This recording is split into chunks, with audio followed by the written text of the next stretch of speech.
Ok, vamos a ver varicela, herpes zóster y herpes simple, ¿verdad? Ya vimos el ciclo pasado que los herpes virus son virus DNA, ¿sí? DNA, y por lo tanto van a ir a replicar ¿a dónde? En el núcleo, ¿verdad? Van a ir a replicar al núcleo, van a ser virus envueltos, son de los virus, no son los más grandes, pero los virus más grandes que pueden haber. Y el día de hoy vamos a ver uno de los grupos que vimos el ciclo pasado, los alfa herpes viridae, ¿verdad? Donde tenemos al virus herpes simple humano 1 al 2 que causan el herpes simple, ¿sí? El herpes simple, así se llama la enfermedad, herpes simple, ¿sí?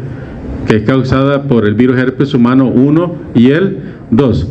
Y vamos a ver al virus herpes humano 3, o también conocido, y ese es su nombre, virus de la varicela zóster. El mismo nombre nos da las dos enfermedades. Podrán haber algunos síndromes que puedan, graves, que puedan diferenciarse de la enfermedad común, pero normalmente el virus de la varicela zóster, ¿cuáles son las dos enfermedades que me va a causar? La varicela y el herpes zóster, ¿verdad? Eso es lo más básico que deben de saber, ¿sí? Y hasta esa última pregunta de qué enfermedades causa el virus de la varicela zóster, no me contestan a veces. Entonces el virus de la varicela zóster va a causar la varicela y el herpes zóster, ¿verdad? Causa algunos síndromes que son más graves, pero eso es la excepción, ¿ya? ¿Quiénes han padecido de varicela?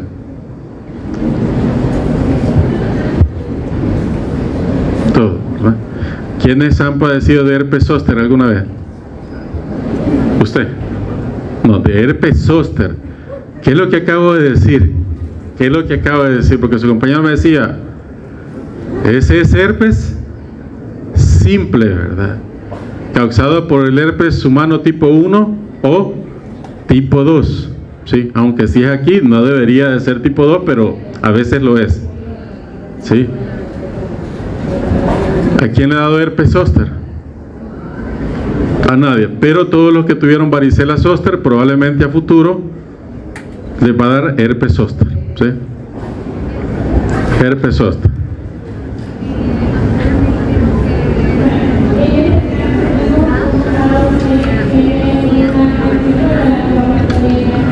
El herpes zóster. Bien. Le va a dar herpes zóster porque son dos cosas diferentes. Vaya, ¿ve? ¿Quién me está haciendo relajo hoy?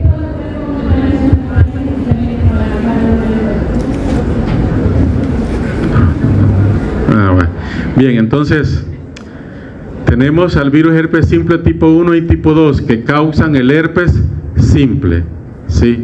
El que le sale aquí, pues, ¿de acuerdo? O el que sale abajo, ¿de acuerdo? Y tenemos al virus de la varicela zóster que causa la varicela y que causa el herpes zóster. El herpes zóster es diferente al herpes simple, ya lo vamos a ver, ¿de acuerdo? Pero grábense eso, ¿sí? Entonces, una cosa importante de lo que les pregunté, que dónde replica es en el núcleo, pero no solo replica. Este grupo de virus, como lo vimos en el ciclo pasado, tiene una capacidad de quedarse latente en ese núcleo, en esa célula, ¿sí? Pero normalmente lo va a hacer en los ganglios de las raíces nerviosas, ¿sí? No va a estar en todos los ganglios, ¿sí? Probablemente va a estar donde la primoinfección se dio y ahí se va a quedar en los ganglios de las raíces nerviosas, hablando del herpes simple. En el caso de la varicela zóster puede quedar latente casi en cualquier parte del tejido neuronal, ¿de acuerdo? Pero en el herpes simple normalmente va a quedar en una raíz nerviosa del ganglio dorsal y va a estar latente en esas células. A pesar de que está latente, va a tener una replicación baja. Por lo tanto, las personas, a pesar de que no tengan ninguna sintomatología, pueden estar eliminando partículas virales, ¿sí? Y así, por ejemplo, un caballero que tuvo relaciones sin protección o una señorita que tuvo relaciones sin protección con su pareja, la pareja no tenía nada, hasta lo revisó, no tenía nada, pero a los 7 días, 10 días aparece con herpes, con lesiones genitales. Entonces quiere decir que aunque no haya manifestaciones clínicas y aunque el virus lo tomemos como que está latente, siempre tiene una mínima replicación en algunas personas y van a estar eliminando partículas virales que son infectantes, ¿verdad? Infectantes. En la persona que tiene el virus latente se da el proceso, por lo tanto, de reactivación, ¿sí? Quiere decir que si a mí me dio herpes cuando pequeño, un herpes labial, me dio herpes cuando pequeño, porque los papás se lo pasan por estarle besando al hijo, al niño, a la niña, y le dio herpes, eso se cura, por supuesto, pero puede estarse reactivando, ¿verdad? Ahí en ese núcleo de esa célula donde está latente va a comenzar a replicar, va a viajar vía axonal y va a manifestarse en la piel, ¿de acuerdo? Sí. Y lo importante es esto último, ¿verdad? Que aunque no haya lesiones, no haya manifestaciones clínicas, el virus puede estar secretando y van a ser partículas infectantes, ¿de acuerdo? Es decir, que podemos ver sano a alguien y puede estar excretando partículas virales de herpes simple tipo 1 y tipo 2 que son infectantes, ¿de acuerdo? Igual usted con su paciente, por eso siempre debe de guardar las medidas de bioseguridad, ¿verdad? Porque aunque un paciente no muestre lesiones de X o Y enfermedad, no significa que no pueda o tenga la capacidad de transmitir uno u otro patógeno, ¿de acuerdo? Entonces, en general, estos virus hacen un ciclo replicativo corto, ¿sí? Es decir, que no vamos a tener periodos de incubación de meses o años, sino que nos infectamos y nos va a dar la enfermedad en pocos días. Tienen un efecto citopático, van a dañar las células que infectan, las van a dañar y eventualmente las van a terminar destruyendo, ¿sí? En el caso del herpes simple tipo 1, tipo 2 y el virus de varicela zoster, sus células diana o para las cuales tiene tropismo son las células mucoepiteliales, ¿sí? Sin embargo, en algunos casos puede afectar tejido neuronal, encéfalo, etcétera. Pero normalmente sus células dianas son mucoepiteliales. Eso ya se los mencioné sobre dónde se da la latencia. Ganglios nerviosos de raíces dorsales, ¿verdad? Ahí se va a quedar el virus, ¿de acuerdo? Veíamos esta lámina en la transmisible 2. Todos estos virus van a pasar por un proceso de unión y un proceso de fusión, ¿verdad? Y además van a tener un ligando para unión y un ligando para fusión que se va a unir a su respectivo receptor. Por ejemplo, el herpes simple tiene la glicoproteína C como ligando y se va a unir al heparansulfato como receptor para el proceso de unión. Para el proceso de fusión, el mismo herpes simple tiene a la glicoproteína GD, ¿sí? Para fusión, que se va a unir, por ejemplo, a las nectinas en su célula para la cual tiene tropismo. Es decir, todos estos virus, herpes simple 1, tipo 2 y virus de varicela zoster, van a pasar por un proceso de unión y de fusión para infectar su célula diana, ¿de acuerdo? No vamos a entrar en detalle para cada uno, pero solo a manera de recordatorio. Bien, en general estos virus cuando pasan por el proceso de unión y fusión van a liberar su cápside en el citoplasma, luego va a migrar hacia el núcleo celular y ahí se va a dar la liberación y ahí se van a dar dos procesos que se va a dar para la mayoría de virus que van para el núcleo celular y son ADN. Transcripción en ARN mensajero que va a codificar para las proteínas del virus y replicación del genoma viral. Cuando están todas las proteínas del virus y están las copias del genoma viral, pues el virus se va a ensamblar y va a salir por gemación del núcleo a través del retículo endoplásmico y luego fuera de la célula. Este proceso eventualmente termina destruyendo la célula, ¿sí? Termina destruyendo la célula. Y si tiene como célula diana el tejido mucoepitelial, por eso vemos esas lesiones, ¿sí? Porque eventualmente terminan destruyendo la célula. Entonces vamos a ver la varicela zoster, ¿ya? La varicela zoster. Cuando hablamos de varicela zoster, vamos a hablar de la varicela como todas las conocemos, ¿sí? Así como les dio a ustedes, como les ha dado a todos, como les ha dado a sus hermanitos, a su vecino, etc. Y cuando hablemos de herpes zoster, vamos a hablar de algo como esto, miren, ¿sí? Que no se parece al herpes simple, ¿sí? Al herpes simple, no lo vayan a confundir. ¿Quién provoca el herpes simple? El herpes simple tipo 1 y el tipo 2, ¿verdad? ¿Quién provoca el herpes zoster? El virus de la varicela. O sea, es una pregunta que nadie debería de fallar, pero yo les pregunto, ¿quién provoca el herpes zoster? Y me ponen el herpes simple. Nada que ver, ¿verdad? Ok. Bien, entonces cuando el virus de la varicela zoster llega a nuestra faringe, a nuestras fosas nasales, ¿sí? A nuestras fosas nasales, por alguien que anda transmitiendo el virus de la varicela, que lo puede hacer a través de gotitas respiratorias, a través de secreciones, o igual a partir de las lesiones de esa persona, se puede transmitir el virus. Y si ese virus llega a nuestra mucosa respiratoria, ¿sí? A nuestra faringe, por ejemplo, ese virus va a infectarnos. ¿Qué va a ser lo primero que infecta? El tracto respiratorio superior, ¿sí? Cuando llega a la mucosa, infecta las células, comienza a replicarse, pasa al tracto respiratorio superior y a los linfáticos regionales, y ahí continúa replicando, ¿sí? A eso le vamos a llamar replicación primaria, ¿sí? Después de la replicación primaria que da en esos sitios, hace una viremia, ¿sí? Hace una viremia, y lógicamente al ir a la sangre aumenta el número de regiones que va a ir a infectar. Entonces, producto de la viremia primaria, va a hígado, a vaso y a todo el sistema retículo endotelial. Entonces, la infección ya se amplió. Ahí hace una replicación secundaria, ¿sí? Luego de esa replicación secundaria hace una nueva viremia. Esta es una viremia todavía más amplia, porque ya hay más órganos donde está replicando, ¿sí? Y luego de esta viremia secundaria va a llegar a piel y mucosas, ¿sí? Va a llegar a piel y mucosa. Cuando llega a piel y mucosas, entonces se da todo lo que conocemos como, o todo el espectro clínico que conocemos como varicela. ¿De acuerdo? ¿Preguntas de esa lámina? ¿Preguntas? ¿Queda claro esa parte? Replicación primaria, replicación secundaria, ¿sí? ¿Producto de quién es la viremia primaria? De la viremia primaria, ¿verdad? ¿Producto de quién es la viremia secundaria? De la replicación secundaria. No es difícil, ¿verdad?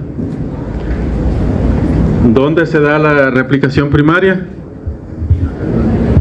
Replicación primaria.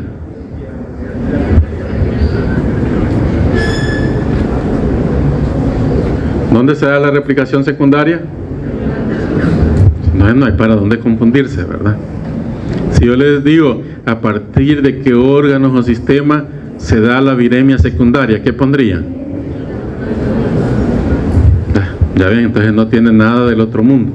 Entonces se da la varicela, pero acuérdense que cuando aunque esta varicela cure, porque es autorresolutiva, siempre va a quedar latente. El virus que llegó a infectar todo siempre va a quedar latente en ¿qué lugar? ¿Dónde? Lo voy a volver a poner, chicos.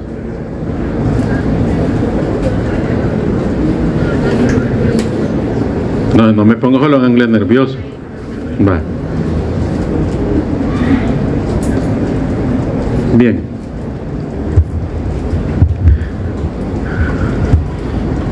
¿Cuál es la historia natural de la varicela? Bueno, después que nos infectamos y está sucediendo todo lo que estaba en la lámina anterior, es decir, la replicación primaria, la viremia primaria, la replicación secundaria, la viremia secundaria hasta que llega a piel, pasa todo un periodo de tiempo. Entonces el periodo de tiempo va a ser variable. Por ejemplo, vamos a tener un periodo asintomático desde que nos infectamos que va a andar, que es el periodo de incubación, que va a andar entre 15 a 20 días. Va a depender de la persona. Probablemente también va a depender del inóculo de virus que hemos tenido desde que nos infectamos, ¿sí? Luego va a estar el periodo de estado o de la enfermedad propiamente dicha, donde va a haber las características clínicas más importantes de la varicela, la erupción mucocutánea, ¿sí? En donde vamos a tener lesiones que comienzan como una mácula, luego se pasan a pápula, luego a vesícula y después terminan como una costra. Si se infectan, terminan en otro tipo de lesiones que pueden dejar una cicatriz muy fea. Quienes tienen cicatriz es porque esas lesiones de varicela se les infectaron, ¿de acuerdo? Normalmente, si no se infectan, la costra se cae sin dejar cicatriz, ¿verdad? Entonces, estas lesiones que empiezan a aparecer como máculas en 24 horas ya van a ser vesículas, ¿ya? Y es lo característico que ustedes ven en la varicela. La vesícula en su máximo esplendor se describe como gotas de rocío, ¿sí? Gotas de rocío. Sin embargo, a pesar de que esa es la lesión característica, la gota de rocío con un halo eritematoso, ¿sí? Es lo característico. Vamos a ver que en varicela zoster se da lo que se llama polimorfismo lesional, ¿sí? Porque vamos a tener diferentes estadios de las lesiones en una región en particular. O sea, no solo vamos a observar vesículas, vamos a observar el resto de lesiones, ¿verdad? Entonces aquí tienen la historia natural en un esquema horizontal, periodo de incubación desde el día 0 hasta más o menos el día 14, el periodo de enfermedad, miren, que más o menos empieza por el día 14 y llega más o menos hasta el día 28. Estamos hablando que entonces la enfermedad dura de 2 y hasta un poquito más de días, ¿sí? La enfermedad propiamente dicha. Y durante este periodo sintomático, un poquito antes, comienza el periodo de transmisión por la vía respiratoria, por secreciones respiratorias, o igual las lesiones tienen una gran cantidad de virus, ¿sí? Tienen una gran vesículas están cargadas de partículas virales que pueden ser infectantes, ¿de acuerdo? Por eso es que a veces ahí la mamá se dan cuenta que un vecinito tenía varicela, le voy a llevar a mi niño. Y a veces nunca se enfermaron. Hay algunos que los han puesto a la par de gente con varicela y no les da varicela. ¿Quiénes son esos? Y que no estén vacunados. ¿Está vacunado? Ay, por eso no les da. No, antes, si ya te pusieron la vacuna, ¿para qué sirve la vacuna? Para evitar las formas graves de varicela, ¿verdad? Incluso te puede dar la forma asintomática, ¿sí? O si te da lesiones, solo una por allá, unas 3 vesiculitas y adiós varicela, ¿verdad? Entonces, durante este periodo, que va desde el día 14, un poquito antes, hasta más o menos el día 27, va a ser el periodo de transmisión, porque las lesiones aquí ya están secando, ya está formada la costra, y la costra sí, básicamente no tiene partículas virales, ¿sí? Son las vesículas las que contienen la gran cantidad de partículas virales. Bien, esas vesículas cuando aparecen, desde que aparece la mácula, la pápula, la vesícula, en 2 a 4 días se van a volver esas vesículas en costra, ¿verdad? Y un par de días, 3, 4 días después, esas costras se tienen que desprender sin dejar cicatriz, ¿sí? Sin dejar cicatriz.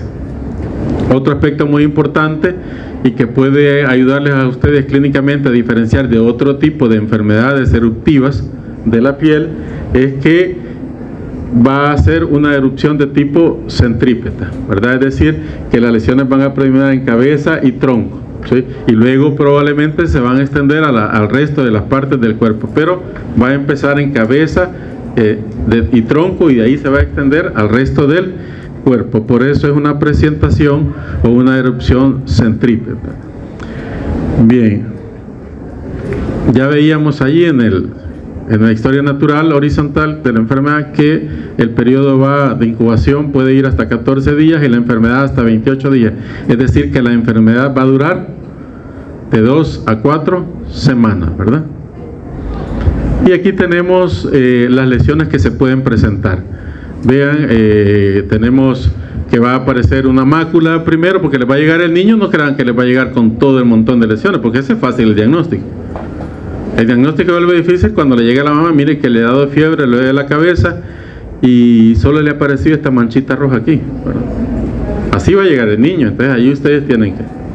Entonces puede aparecer una mácula que después se convierte en pápula, luego se convierte en vesícula, que se va a ver como gota de rocío. Miren, esta es una vesícula, pero no tiene ese aspecto característico de gota de rocío. Esta sí lo tiene, como gota de rocío, que luego se va a convertir en costra, ¿verdad? Y en teoría debería desprenderse sin dejar cicatriz. Aquí tenemos 3 costras, pero aquí tenemos una que probablemente está infectada, mira, que ha hecho cráter, sí, está infectada, y esa probablemente, esa sí va a dejar cicatriz, ¿sí?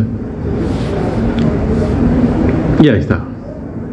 Entonces es una enfermedad autorresolutiva que en teoría no nos debería de provocar complicaciones, pero sí las hay, ¿sí? Y sobre todo cuando a mayor edad nos da varicela, puede haber mayor complicación. En varicela, a la edad de ustedes se puede complicar, ¿sí? Se puede, porque hay una gran reacción inflamatoria, una respuesta inmunológica muy potente que puede complicar al paciente. La varicela se puede presentar de una forma muy brusca. Bien, vean, estas son las lesiones, ¿sí? Esto es lo que esperamos con normalidad, o sea, lo que uno espera, pero a ustedes se le pueden presentar estos cuadros así, ¿sí? Que son cuadros más graves. Lógicamente se ve que es una persona de mayor edad, ¿sí? O puede ser una persona con VIH, ¿sí? Entonces, por supuesto, pueden haber complicaciones, y esas complicaciones se van a deber a 3 factores en general. Una puede ser una complicación por acción directa del virus, ¿sí?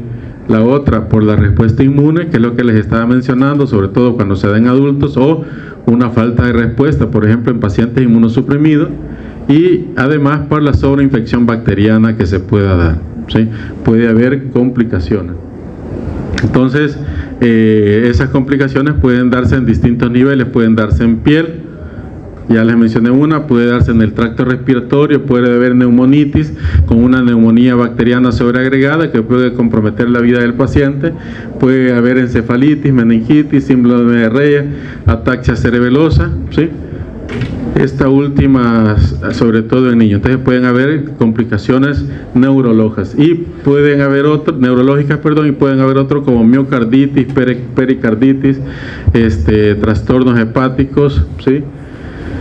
Trastornos renales, llegando a insuficiencia renal, que pueden comprometer la vida del paciente. Es decir, que de la varicela que vimos al niño ahí en el ¿cómo se llama ese lugar donde se baña? En la bañera, puede llegar a un proceso de complicación que compromete la vida del paciente. Para evitar todo esto,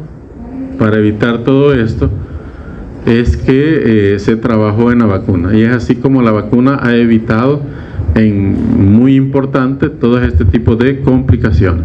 ¿De acuerdo?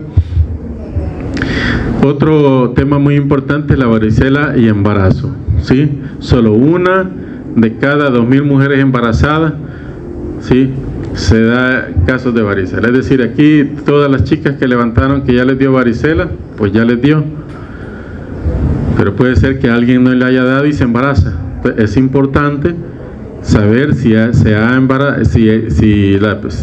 ha dado varicela antes de planificar un embarazo, si es que es planificado, pues. Si viene de sorpresa, ni modo. Pero si viene de sorpresa, pues es importante que usted a su ginecobstetra le cuente que a usted no le ha dado varicela, ¿sí? Y es importante porque puede darse la varicela neonatal, ¿de acuerdo? ¿Ya? Entonces, tenemos 2 tipos cuando la madre se infecta, que es la varicela congénita y la varicela neonatal, ¿de acuerdo? Entonces, en las madres, esa 1 en cada 2000 que se infecta de varicela durante el embarazo, solo del 8 al 25% va a poder transmitir ese virus al feto. O sea, no toda madre que se infecta de varicela durante el embarazo le va a transmitir el virus al feto, ¿sí? O por lo menos van a pasar algunas partículas virales, solo del 8 al 25%. Y de esas partículas virales que logran pasar, si la madre ya estaba produciendo anticuerpos de tipo IgG contra el virus de varicela, también ese anticuerpo, ¿cuál es el anticuerpo que atraviesa la placenta? ¿Ah? IgA. Eso te lo van a preguntar en pediatría, en ginobstetricia, cuando estés en neonatología, siempre te van a hacer la misma pregunta. Y siempre hay que dar la respuesta correcta todas las veces, ¿sí? Entonces, sin embargo, de ese pequeño porcentaje de virus que pasan al feto, del 1 al 2%, y la mayoría de estudios dicen el 1%, va a ocasionar un síndrome de varicela congénita, ¿sí? Un síndrome de varicela congénita. El periodo durante se da más frecuentemente, esto es entre la semana 12 y la semana 20-21, ¿sí? O sea, estamos hablando el primer y segundo trimestre del embarazo, entre el primer y segundo trimestre del embarazo, ¿sí? O sea, de las 12 a las 20 semanas de gestación. Entonces ahí vamos a tener en esa varicela congénita múltiples anomalías que pueden ser cerebrales, malformaciones de miembros, acortamientos de extremidades, falta de extremidades o más extremidades, ¿de acuerdo? Lesiones en piel, retraso de crecimiento intrauterino, trastornos oculares, van a haber calcificaciones cerebrales.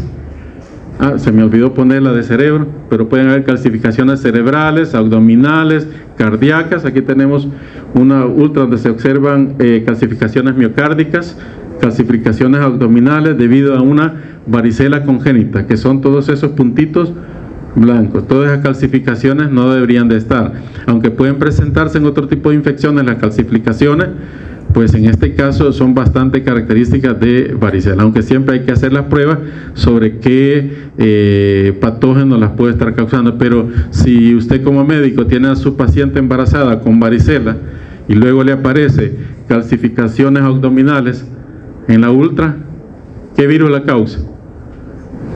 El virus de la varicela zoster, que infectó a esa madre, pasó a la placenta, atravesó la placenta, llegó al feto, ¿sí? Y provocó, ¿sí?, el síndrome de varicela congénita, ¿de acuerdo?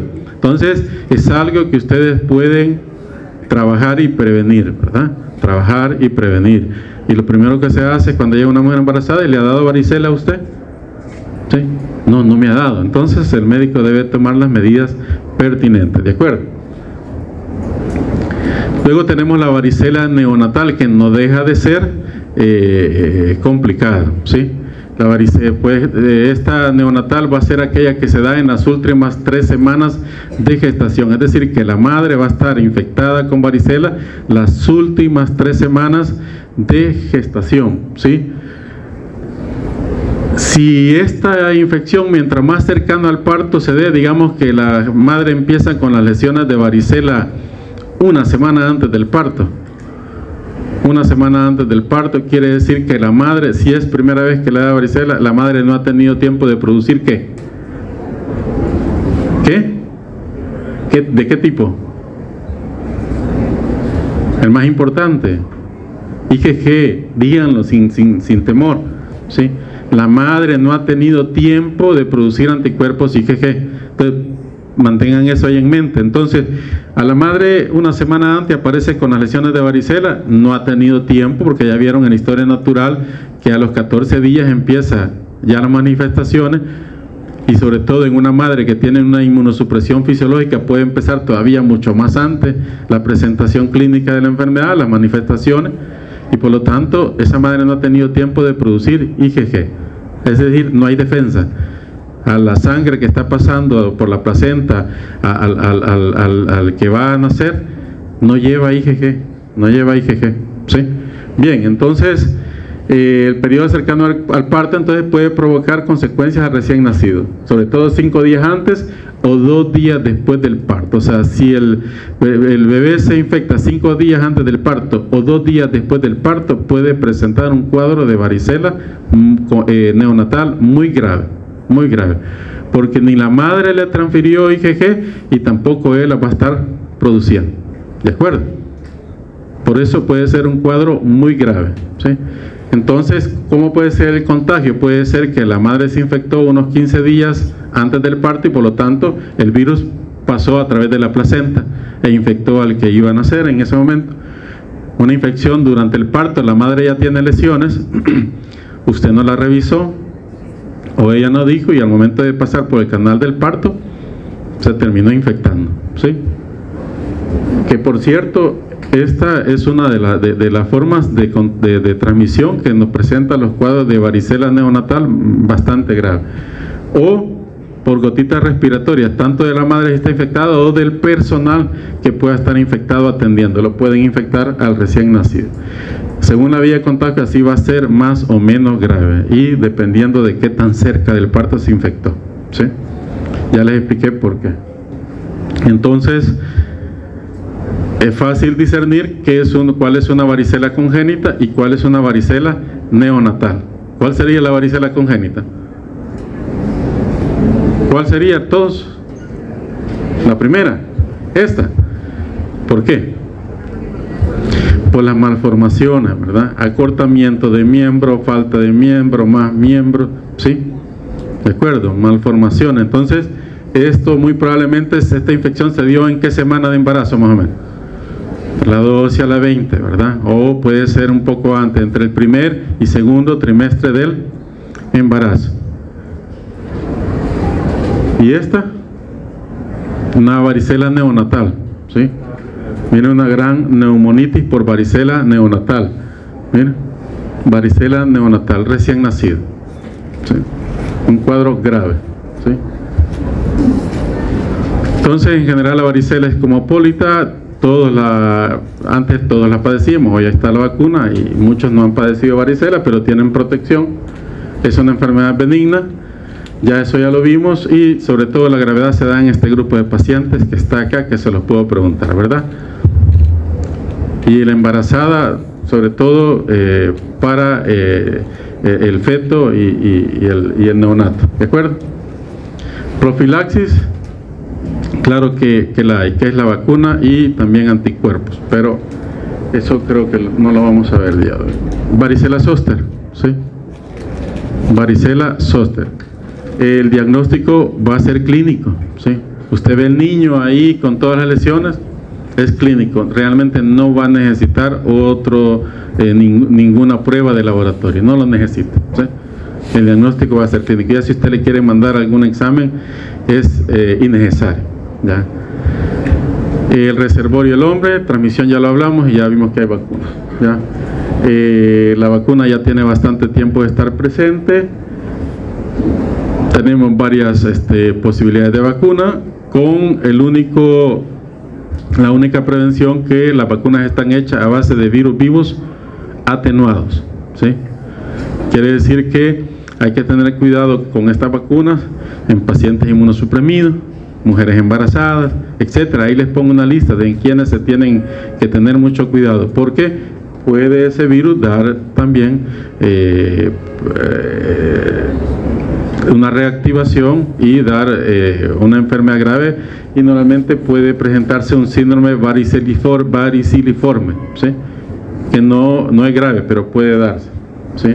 Está incluida en el esquema nacional de vacunación, y las reacciones secundarias de la vacuna son esas, ¿verdad? Las leves, en rojo, pero siempre cualquier vacuna puede tener reacciones secundarias graves. Miren todas las que están ahí: convulsiones, neumonía, es decir, todas las vacunas, no las de COVID, no solo las de COVID, ¿verdad? Todas las vacunas tienen eso, ¿sí? Todas las vacunas pueden tener reacciones graves.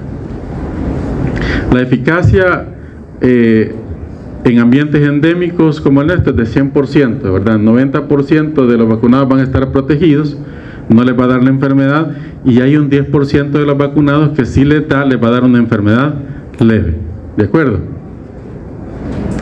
La edad, dependiendo de la edad, así se va reduciendo la eficacia, ¿verdad? Mire, si en niños es del 100, en 60, 64, 80 y en más de 80, mire, 79, se reduce hasta el 35%. Hay que tomarlo en cuenta, pero hay que ver el riesgo-beneficio. Si yo tengo a mi paciente de 75 años, pero es un paciente que está padeciendo de herpes zóster a repetición, entonces sí puedo valorar, tratar de estimular su sistema inmunológico para que genere anticuerpos IgG contra el virus, para evitar esos cuadros graves de herpes zóster, ¿verdad? Bien, en ellos, ahí están las prevenciones, lo leen por favor. Herpes zóster, ¿sí? Reactivación, nos curamos y ya usted ya tiene 40 años y por X o Y motivo, duelo, enfermedad febril, un COVID, una fiebre alta, una influenza, pues se le reactiva, ¿verdad? Un estrés grande, ¿sí? Lo dejó el novio, la esposa se estresó, pues, el herpes, ¿verdad? Herpes, entonces le va a aparecer. Sin embargo, ya no va a ser la presentación clínica de la varicela, sino que se va a presentar tal cual como está en la fotografía, solo ahí en la espalda, ¿no, verdad? ¿Dónde se va a dar? En cualquier parte donde haya quedado latente, ¿sí? Donde haya quedado latente. Entonces, en la reactivación puede darse el herpes zóster, ¿verdad? El cuadro clínico, si estamos hablando que lo que se va a reactivar a partir de un ganglio donde quedó latente, pues entonces la presentación se va a restringir a donde inerva ese ganglio, ¿sí? A donde inerva ese ganglio. Por ejemplo, si hubiera quedado a nivel del trigémino, ¿cuántas ramas tiene el trigémino? ¿Cuántas? 6, dijeron. Tiene 3, por eso se llama trigémino. ¿Cómo se llaman esas 3 ramas? Ay, ahí ya no va. ¿Ah? ¿Cuáles son las ramas del trigémino? Bye.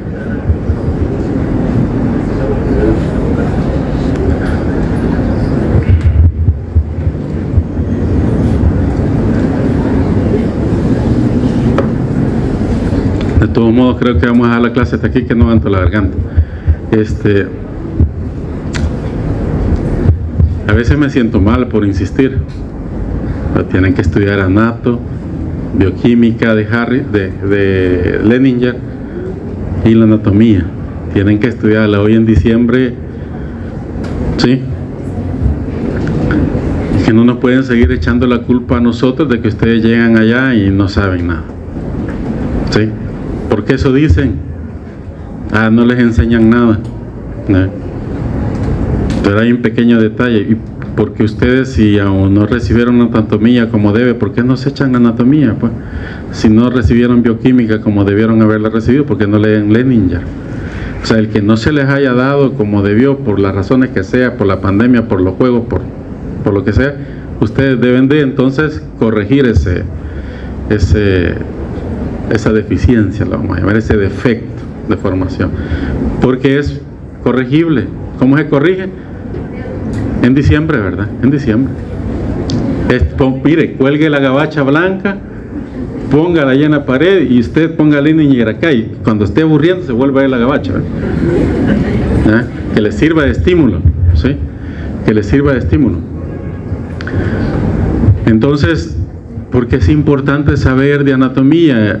Porque, por ejemplo, acá, si usted sabe que ya le dio el primer cuadro y se dio en una de las ramas del trigémino, usted debe de esperar que su paciente va a seguir teniendo manifestaciones en alguna de esas ramas o en todas, ¿sí? Ya tiene que saber. Está viendo que es la inervación de una rama del trigémino, por ejemplo, la rama oftálmica, la parte nasociliar, ¿sí? Y cuando le llega, a saber, y no le ha miado una araña ahí, está viendo que cabalito se ha limitado a una rama de una raíz nerviosa, y usted empieza, pues sí, como no se acuerda, lo primero que le debe llamar la atención es que ve que las lesiones siguen un patrón, y que el patrón es un patrón de inervación de una rama de un nervio. De ahí usted inmediatamente debe pensar, es algo que viene por toda el axón. ¿De acuerdo? Entonces, por eso se va a restringir a un dermatoma. Miren. Tarea. ¿De dónde se reactivó ese virus? ¿Verdad? ¿Quién inerva esta región? ¿Sí? ¿Se ven los dermatomas o no se ven los dermatomas en la anatomía? Claro que sí. Para eso era aprenderse todos los dermatomas, no era solo para... ¿ya? Entonces, son frecuentes las ramas neurales de la parte media del tórax y lumbares superiores, ¿sí? Tienen como característica que va a haber una hiperestesia bastante marcada, va a haber dolor, ardor. Ese paciente, ustedes le van a hacer con su guante, por supuesto, para examinar. Uy, qué barbaridad, hombre. Ajá. Sí, por favor, para aguantar la media hora que nos falta. Con su guante, por supuesto. Ese paciente no soporta ni siquiera que la ropa le toque, ¿sí? Si es un dolor ardoroso de tipo quemante, bastante fuerte, un dolor neuropático fuerte, o sea, que ese es lo que más aqueja al paciente, ¿sí? Y por lo tanto aquí ya no vamos a hacer como varicela, no se preocupe, ya se va a curar, ¿ya? Ahí tenemos que entrar a manejar el dolor y a utilizar antivirales, sobre todo si está al inicio del aparecimiento de la lesión. Cuando ya está así, el antiviral ya no va a hacer nada, ¿no?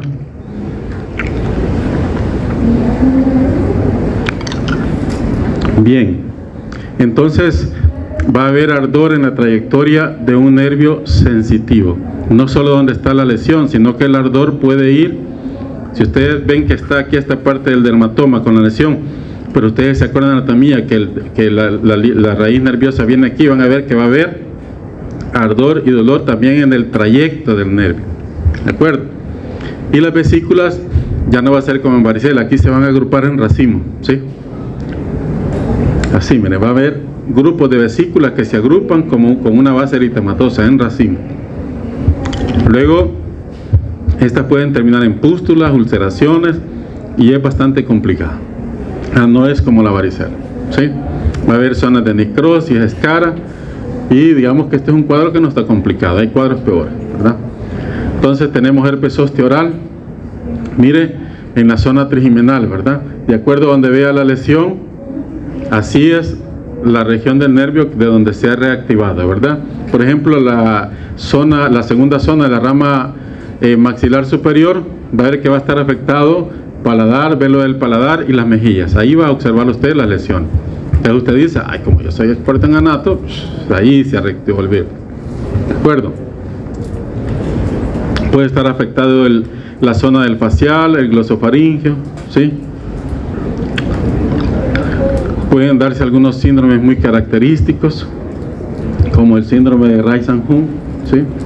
Aquí va a haber atrofia atralgia temporomandibular, vértigo, parálisis de ver, que es el síndrome de Reissenhund, pero a esto es que hay una erupción dolorosa alrededor del oído, en la cara o en la boca, ¿verdad? ¿Cuál raíz nerviosa provoca el síndrome de Reissenhund?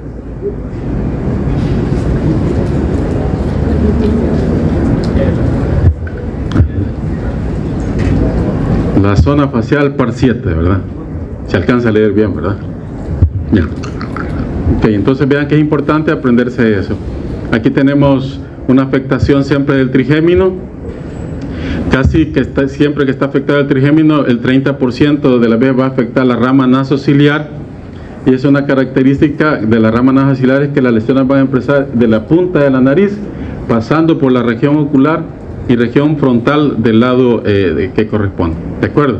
Y este es ya el signo de Huntington, ¿sí?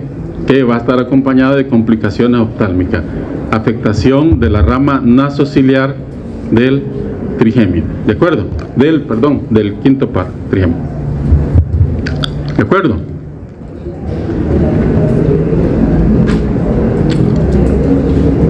Entonces, el dermatoma o metámera, ¿verdad? Así se va poniendo. Empieza así, se puede ir poniendo así y terminar con esas lesiones ulcerosas y muy dolorosas, ¿verdad? Y hay cuadros complicados, ¿verdad? Hay diseminaciones atípicas, ¿verdad? Lo normal es que tuviéramos esto, pero puede darse esta presentación, ¿sí? Con coloraciones pardas como esa, ¿verdad? Es un herpes zóster ya complicado, ¿sí? Entonces esas vesículas, sobre todo cuando se nos complican, pueden dar lesiones hiperpigmentadas. En este caso tenemos lesiones hiperpigmentadas, ¿sí? La neuritis posherpética va a quedar en todos los casos. Van a ver que su paciente curó esto, ya no hay incluso ni lesiones visibles, pero el paciente no soporta ni siquiera el contacto con la ropa, ¿de acuerdo? Esta neuritis posherpética puede durar varias semanas o meses después de que desaparecen las lesiones. El diagnóstico del herpes zóster igual es clínico, ¿verdad? Mire, ¿le dio varicela? Sí, me dio varicela. Ah, bueno. Y usted ve el dermatoma. ¿Qué es? Herpes zóster, ¿sí? El diagnóstico es clínico. Sin embargo, en algunos pacientes sí se vuelve pertinente afinar el diagnóstico. Ya se puede hacer confirmar por PCR, o en el caso también puede hacerse cultivo, tanto para herpes simple tipo 1, tipo 2 o virus de varicela zóster puede hacerse cultivo, pero es un cultivo celular, ¿sí? Por ejemplo, puede hacerse un cultivo celular en células de escroto, ¿sí? En células de escroto, y donde uno lo que va a buscar ahí es, uno cultiva, hace una suspensión del cultivo que lo ha tenido usted en medio líquido artificial para aumentar la replicación viral, y luego infecta las células, ¿verdad?, del cultivo celular, y usted después va a ir a observar el efecto citopático, ¿verdad? El efecto citopático. No escriban eso, solo les estoy contando. Estoy contando cómo se hace el cultivo celular. Entonces usted después va a observar al microscopio ese cultivo celular y va a ver el efecto citopático que hace el virus a esa célula. Ya, también podemos hacer el citodiagnóstico de Zank, en donde vamos a observar en la tinción una célula gigante multinucleada con citoplasma condensado en la periferia, multinucleado con citoplasma condensado en la periferia y cuerpos de inclusión en el núcleo. Ese citodiagnóstico de Zank lo podemos hacer, eso se hace en el país, eso lo podemos hacer, usted puede hacerlo o directamente de la vesícula, ¿sí? Hace una aspiración con una de tuberculina, aspira directamente de la vesícula y eso se mete en un medio de transporte o directamente al laboratorio para que hagan el citodiagnóstico de Zank, o puede tomarse una biopsia de la lesión, ¿verdad? Directamente agarra la lesión y todo eso. Si lo hace directamente del líquido de la vesícula, va a ver así la célula gigante multinucleada, ¿sí? Y si lo hace a partir de una biopsia de la lesión, que agarra un pedacito de la lesión, lo va a observar así.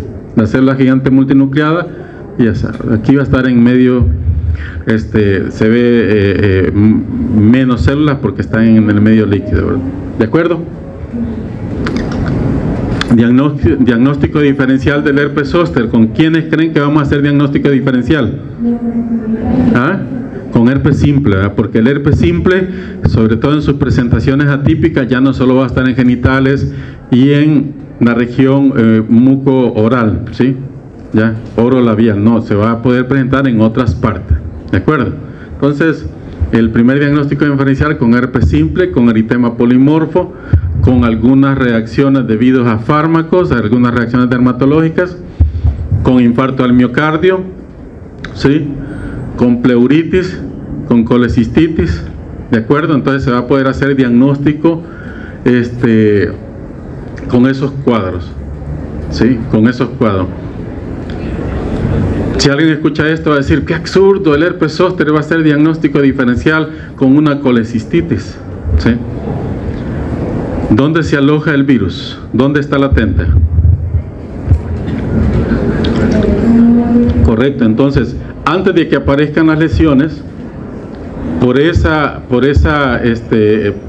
inflamación del tejido nervioso de donde se ha reactivado, si es por ejemplo un ganglio de nariz dorsal que inerva parte de región abdominal, ¿sí?, el paciente lo primero que puede presentar antes de que aparezcan lesiones es un dolor abdominal agudo, ¿sí?, que va a ser catalogado como abdomen agudo, ¿ya?, que muchas veces puede simular una colecistitis, y puede ser que el cirujano diga, no, y ahorita le voy a meter ¿ya?, y que realmente lo que el paciente tiene es una antesala de un herpes zóster. Igual puede pasar con una pleuritis.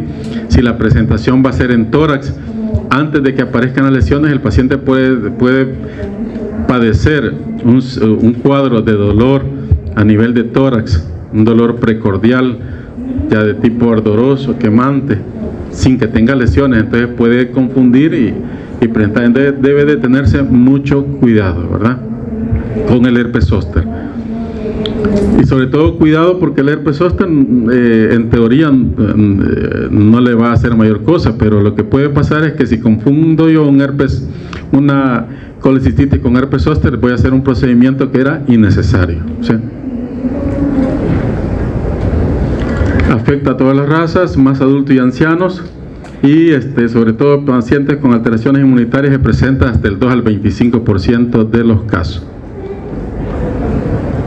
Los factores predisponentes, todos esos, miren: leucemia, inmunosupresión, pacientes que padecen o tienen como diagnóstico la presencia de linfomas, pacientes con VIH, pacientes que están inmunosuprimidos o que les están dando fármacos inmunosupresores porque van a recibir un órgano, el paciente trasplantado, pacientes que están recibiendo glucocorticoides, ¿de acuerdo?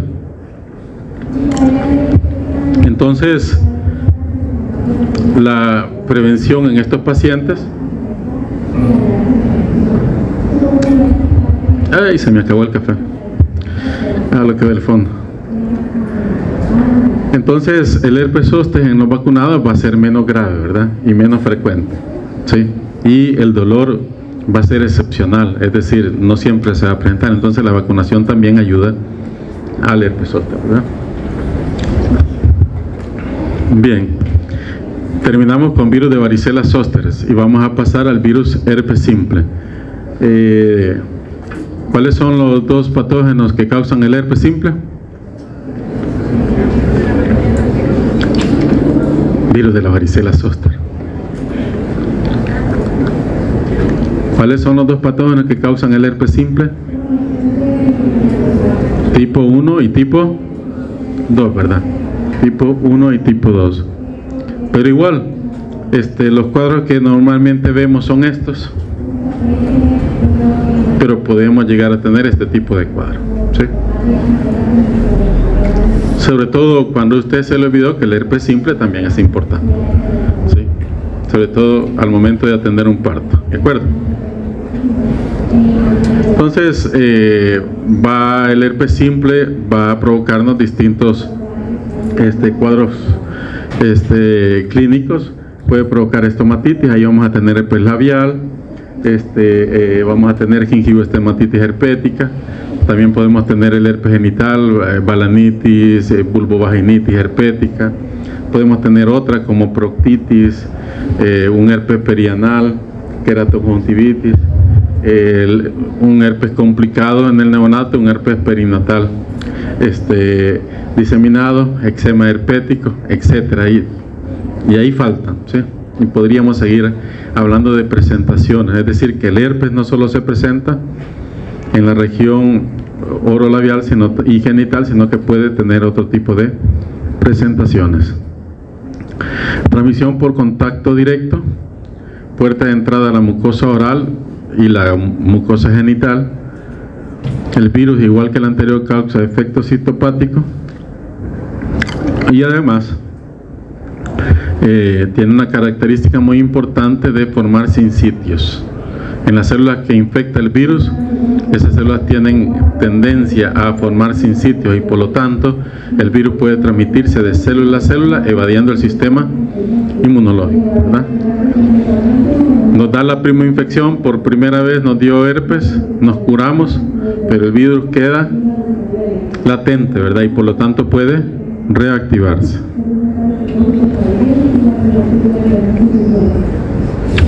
¿Dónde se da latencia? Siempre las neuronas, ¿verdad? Siempre las neuronas. Y los virus, mire, el virus de varicela zoster simple, herpes simple tipo 1 y tipo 2 han escogido ese tejido porque es un tejido que está más separado de la respuesta inmune. ¿Sí? Es un tejido idóneo para permanecer latente.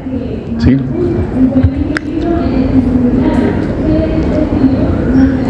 ¿Qué nos va a desencadenar el herpes?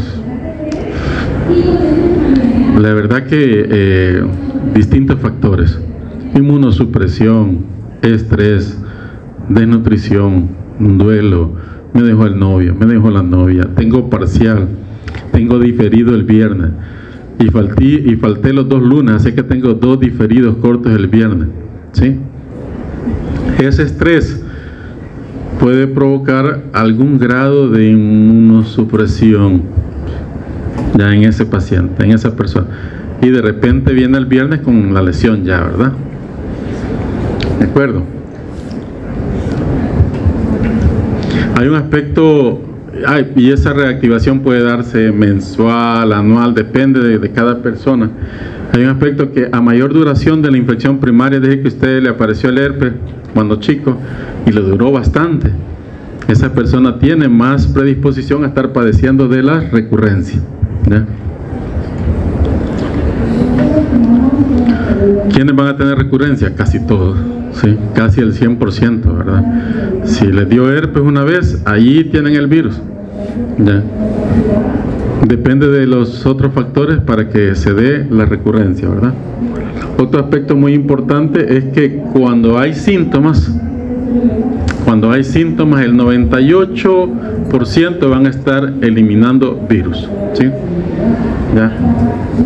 El 88%. Sin embargo, siempre va a haber un pequeño porcentaje que, aunque no tenga síntomas, va a estar excretando partículas virales que pueden ser infectantes, ¿sí?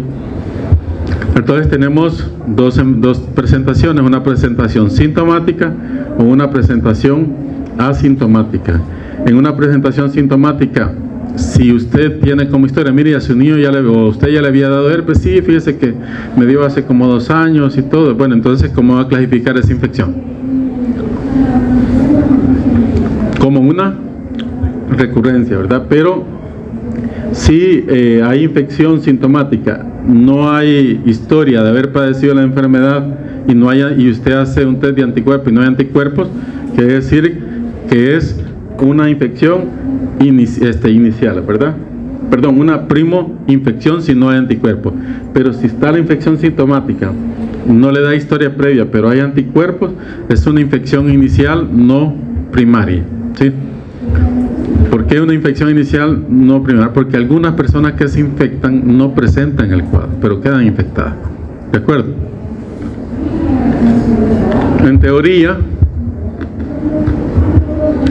herpes simple tipo 1 de la cintura para arriba, y en teoría herpes simple tipo 2 de la cintura para abajo, ¿de acuerdo?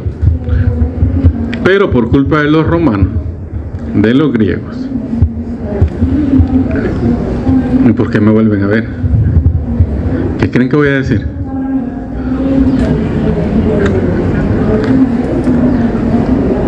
No, en teoría el herpes simple tipo 1 tiene mayor predilección por lesiones, ¿sí?, de la cintura para arriba, principalmente a nivel de orofaringe y labios. Y herpes tipo 2, herpes simple tipo 2, genitales, ya de la cintura para abajo. Pero por las costumbres sexuales eso puede traslaparse, ¿de acuerdo? Entonces aquí tenemos una historia natural, no es la mejor lámina, pero a mí me gusta mucho porque cabalito resume todo.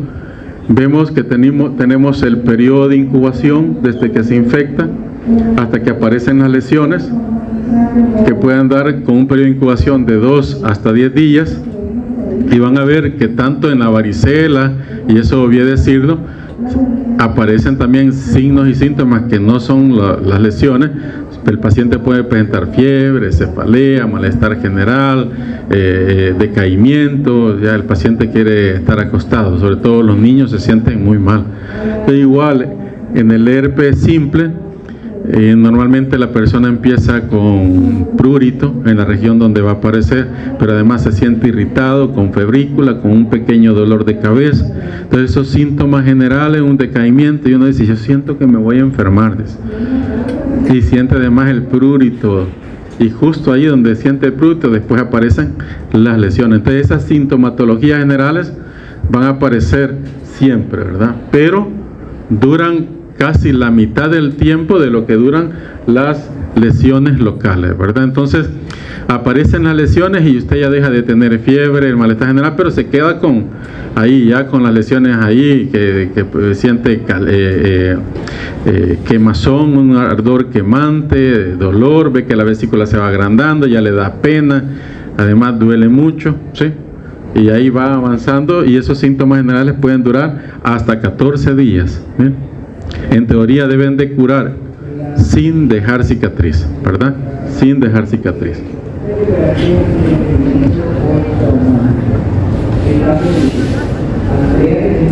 Sí, ese es. ¿Cómo no? Siempre, siempre, sí, siempre. Siempre puedes sentir eso, pero lo más frecuente es la hiperestesia en el trayecto. Dame un dolor ardoroso, describe la gente. Ya, es que me toco y no aguanto porque siento que me quema, o sea, un dolor ardoroso, un dolor quemante, así se lo va a describir la gente, ¿sí? En cambio el herpes aquí empieza como con picazón, hay dolor porque lógicamente hay un proceso inflamatorio y todo, pero es diferente la presentación, ¿sí? Entonces tenemos distintas presentaciones, queratoconjuntivitis herpética, miren, ¿sí? Gingivoestomatitis herpética, un herpes en lengua, ¿sí? Gingivoestomatitis herpética, ¿sí? Vean, tenemos presentaciones que pueden ser un poco más graves que solo la presentación labial. Lo más frecuente es esto, pero puede darse presentaciones más ampliadas, ¿sí? Puede darse lo que se llama el panadizo herpético. A usted le va a llegar su paciente, mire lo que me ha salido en el dedo, no le va a decir a saber dónde metió el dedo, no. Panadizo herpético puede darse, ¿sí? Puede darse. Y puede darse también el herpes genital, una vulvovaginitis, ya. Un herpes genital. Pero como les estaba diciendo, a su paciente siempre recomiéndele que no necesariamente solo porque no hay lesiones no puede haber transmisión del virus, ¿sí? Puede haber transmisión del virus, ¿sí? Otra vulvovaginitis y un herpes genital masculino, ¿sí? Y pueden haber además presentaciones de herpes genital bastante complicadas, ya en donde vamos a tener, veían que acá tenemos localizado las lesiones, acá, en esta región y acá, aquí tenemos localizado en los labios menores, vean, pero podemos tener presentaciones en donde las lesiones van a ser difusas, van a ser confluentes, todas las vesículas van a confluir y van a generar este tipo de lesiones, van a haber úlceras, van a haber fisuras, ¿sí? Y son cuadros bastante graves y difíciles de tratar y bastante dolorosos para nuestros pacientes, ¿sí? Entonces pueden darse este tipo de presentaciones. Normalmente esto se presenta, aquí no hay estudios, pero en países como Estados Unidos y Europa se puede presentar hasta el 40% de personas inmunosuprimidas, por ejemplo pacientes que viven con VIH, ¿sí? Sin embargo, no solo es el herpes que se da en el adulto, sino tenemos también el herpes neonatal, ¿sí? Que puede afectar a recién nacidos. Miren, un herpes oftálmico, ya craneano, y esto lo podemos evitar tan simple como revisando a la madre, ¿sí? Antes de que vaya usted a decidir parto vaginal, ¿sí? Usted tiene que examinar a la madre. Si usted observa lesiones, ese parto no debe de ser un parto vaginal, debe de ser cesárea para evitar este tipo de cuadro que en un recién nacido es un cuadro grave, ¿sí? El diagnóstico lo vamos a hacer con el cuadro clínico. Depende también del estadio de la enfermedad, el grado evolutivo de la lesión, porque puede ser que nuestro paciente nos llegue solo con una región de máculas a nivel labial que siente prurito y va a consultar inmediatamente. Y le dice el paciente, es que yo padezco de herpes y me han dicho que cuando yo empiece a sentir esto debe de venir al médico. Usted no le va a decir, pues le va a salir herpes más en un par de días, le van a salir las vesículas, ¿no? En ese momento usted debe de proceder a dar tratamiento para, quizás no va a evitar que salgan todas las vesículas, pero si se le iban a salir unas 20, 15 vesículas, le van a salir solo 2 con el antiviral que usted va a ocupar, tanto a nivel de gel o crema como a nivel de la vía oral, ¿sí? Por ejemplo, aciclovir. Entonces, por supuesto que usted puede hacer mucho para manejar ese paciente, para evitarle que pase por todo ese proceso y para reducir el tiempo que va a andar la lesión. Si ya le llega a su paciente con todas las vesículas, incluso ya con algunas costras, no le vaya a dar aciclovir oral, que ya no le va a hacer nada, no vaya a engañar a su paciente. A lo mucho le va a dar aciclovir tópico y ya, pues, y explicarle que eso se le va a quitar pronto, ¿sí? ¿De acuerdo? Entonces, claro que se puede intervenir en acortar el periodo de enfermedad, siempre y cuando el paciente acuda. Y si usted ya tiene un paciente que padece de herpes zóster, pues dígale, cuando usted empiece a sentir las lesiones, venga para acá, para darle tratamiento, ¿sí? Para evitar esos cuadros complicados que vimos. Los métodos diagnósticos empleados, pues tinción histológica, cultivo celular, que igual se puede hacer, mi experiencia es en células de escrotos, ahí estuve trabajando con estos virus, cultivándolos en ese cultivo celular, y lo que se observa igual acá es el efecto citopático, ¿verdad? Tenemos el cultivo bien bonito y de repente se van las células apelotonando, aglomerando, formando los sinsitios que mencioné al principio, y ese efecto citopático uno pues con eso confirma la presencia del virus. Paralelo a eso siempre tiene que hacer PCR ya para ese mismo virus, porque lógicamente tenemos la muestra y de ese mismo cultivo agarramos y hacemos la reacción en cadena de polimerasa, ¿sí? ¿De acuerdo?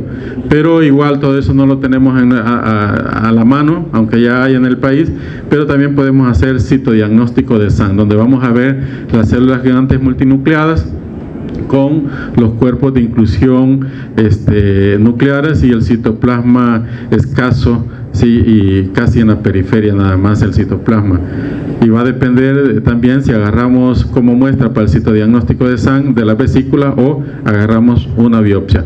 ¿A quiénes les vamos a hacer ya estas pruebas como cultivo celular, PCR o el citodiagnóstico de SAN? No le vamos a hacer a nuestro paciente que padece de herpes de forma cotidiana, ¿sí? Lo vamos a hacer, por ejemplo, en neonatos, ¿sí?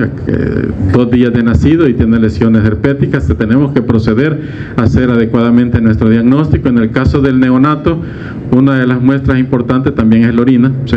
Podemos utilizarla. Si tiene lesiones, pues de las lesiones ya podemos hacerlo. Entonces, a ese tipo de pacientes podemos afinar nuestro diagnóstico para confirmar que el cuadro clínico que presenta este paciente es por herpes, ¿de acuerdo? Pero en su paciente cotidiano que ya tiene la historia, usted no necesita más que el diagnóstico clínico, ¿de acuerdo? No le voy a estar dejando pruebas de laboratorio porque son innecesarias. Aquí está el cultivo. Mire, esto es lo que les hablaba. También puede hacerse inmunofluorescencia directa, en donde vemos el virus ahí en la célula, o vemos estos apelotamientos de células, que es el efecto citopático que provoca el virus herpes simple tipo 1 o tipo 2, igual el virus de la varicela zóster, en un cultivo celular. Este es un cultivo celular de escroto, ¿sí? Puede observarse eso. Y a partir, si no hice la PCR de la muestra que me enviaron, entonces hago la PCR de el sobrenadante de este cultivo, y a partir de eso pues yo hago mi diagnóstico molecular. Pero como les repito, va a ser para casos especiales. Caso especial sería herpes, sospecha de herpes en un neonato, ¿sí?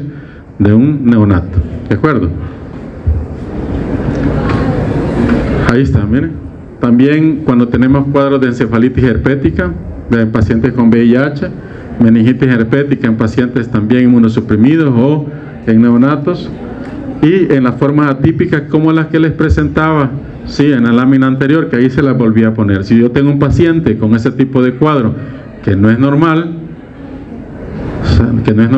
una presentación atípica, yo debo de realmente confirmar mi diagnóstico, ya no solo clínico, sino con pruebas de laboratorio, ¿verdad?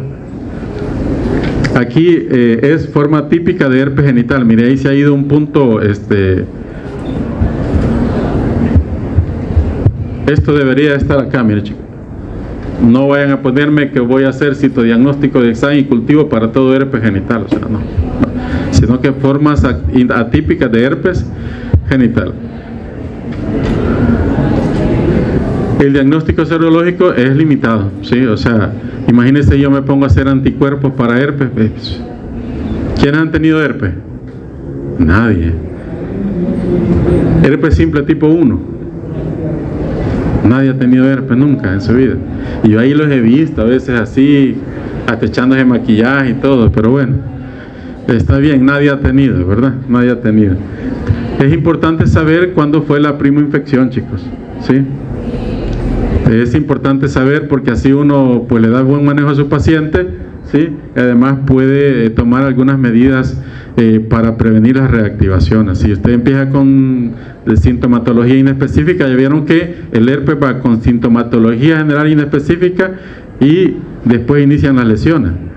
Sí. Entonces usted puede intervenir en ese momento, pero es importante conocer la historia del paciente, ¿verdad?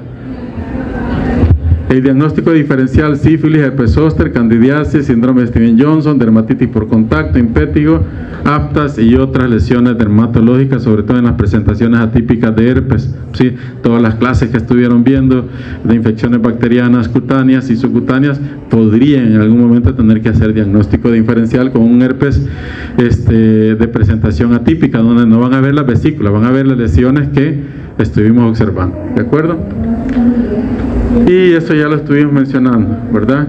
La profilaxis, si vale la pena, los métodos de barrera, usted como profesional de la salud, siempre guantes, siempre guantes. Es un herpes labial, use guantes para examinarlo y use lentes, ¿sí? Si va a examinarlo bien. Entonces, no, si yo conozco, ya no hay problema. Ya, usted es del que ve el paciente de lejos, ¿no? ¿Verdad? Hay que examinar al paciente, pero con las medidas de prevención. En relaciones sexuales hay que asesorar a los pacientes, ¿sí? De que deben de usar preservativo. Usted tiene como paciente una mujer o un hombre, dígale, mire, usted tiene herpes genital, su herpes genital, aunque ahorita curó, sigue ahí y va a seguir para siempre hasta que usted se muera. Y por lo tanto usted, cada vez que tenga relaciones, le va a transmitir a la pareja de turno, le va a transmitir el virus. Y por lo tanto usted, ¿qué dije? ¿O no es real? ¿Qué le debo decir a ese paciente? Que debe de ser responsable y que debe de usar método de barrera. Sea una mujer o sea un hombre, deben de usar método de barrera porque 100% seguro que va a transmitir el herpes, ¿sí? O sea, el paciente que tiene herpes hay que asesorarle en esa parte, ¿sí? Hay que asesorarle. Que si no va a tener problema. Imagínense, no, es que no tiene nada y transmitió el herpes y vienen los reclamos días después, ¿ya? Entonces le va a tocar pagar todo el tratamiento. Entonces, prevención. Entonces, esta parte de prevención deben de tomarla en cuenta para sus pacientes. El otro aspecto muy importante es en el control de embarazo.